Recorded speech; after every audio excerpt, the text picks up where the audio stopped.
Perkenalkan, saya Nita Liati. Saya Federica Pangestu. Saya Albertus Sana. Saya Adrika Sampale. Saya Nurul Fiastur. Oke, yang pertama itu manfaat UTS. UTS adalah salah satu bentuk evaluasi dalam sistem pendidikan yang bertujuan untuk mengukur pemahaman siswa terhadap materi yang telah dipelajari selama setengah semester. Berikut adalah beberapa manfaat UTS. Yang pertama, evaluasi pemahaman materi. UTS membantu guru atau dosen dan siswa untuk mengetahui sejauh mana pemahaman siswa terhadap materi yang telah diajarkan. Yang kedua, mengasah kemampuan analisis dan penyelesaian masalah. UTS seringkali mengandung soal-soal yang mengharuskan siswa untuk menganalisis atau memecahkan masalah, bukan hanya sekadar menghafal. Yang ketiga, membiasakan diri mengelola waktu dan tekanan melalui UTS. Siswa belajar bagaimana mengelola waktu untuk menjawab soal dalam batas waktu tertentu. Yang keempat, meningkatkan motivasi belajar. UTS mendorong siswa untuk mempersiapkan diri untuk belajar lebih tekun. Yang kelima, sebagai indikator kemajuan belajar, UTS memberikan gambaran kepada siswa mengenai kemajuan belajar mereka sebelum menghadapi ujian akhir. Selanjutnya, yang keenam, membangun mental tangguh. Menghadapi ujian, membantu siswa mengembangkan ketahanan mental dalam menghadapi tantangan. Yang ketujuh, meningkatkan kemampuan ingat dan memahami.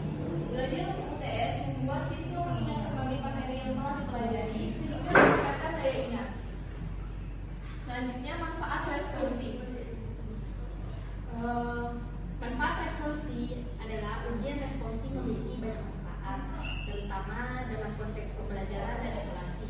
Berikut adalah beberapa responsi. Yang pertama yaitu mengukur pemahaman mendalam. Ujian responsi membantu menguji pemahaman mahasiswa atau peserta terhadap konsep, bukan sekadar hafalan. Peserta harus menjawab berdasarkan pemikiran kritis dan analisis. Yang kedua itu melatih kemampuan berkomunikasi. Ujian responsi seringkali bersifat lisan atau interaktif, sehingga peserta dilatih untuk menjelaskan ide atau argumen dengan jelas dan struktur. Terus, kemudian yang ketiga adalah mendorong pemikiran kritis. Pertanyaan dalam ujian responsi biasanya bersifat terbuka atau analitis, sehingga mendorong peserta untuk berpikir lebih kritis dan mendalam. Kemudian menguji kemampuan beradaptasi. Karena sifatnya yang tidak selalu terduga, peserta harus mampu menjawab pertanyaan spontan dan cepat, melatih kemampuan berpikir cepat dan tanggap. Kemudian meningkatkan kepercayaan diri. Dengan menghadapi uji secara langsung, peserta akan terbiasa berbicara di depan orang lain, sehingga rasa percaya diri mereka akan meningkat. Yang keenam ada memberikan umpan balik langsung, di mana dalam ujian responsi, penguji biasanya memberikan koreksi atau tanggapan langsung atas jawaban yang diberikan, sehingga peserta dapat mengalami kekurangan secara langsung.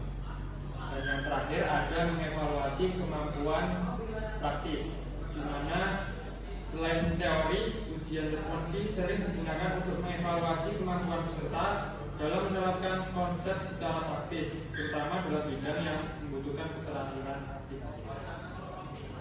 Baik, sekian presentasi dari kelompok kami. Terima kasih.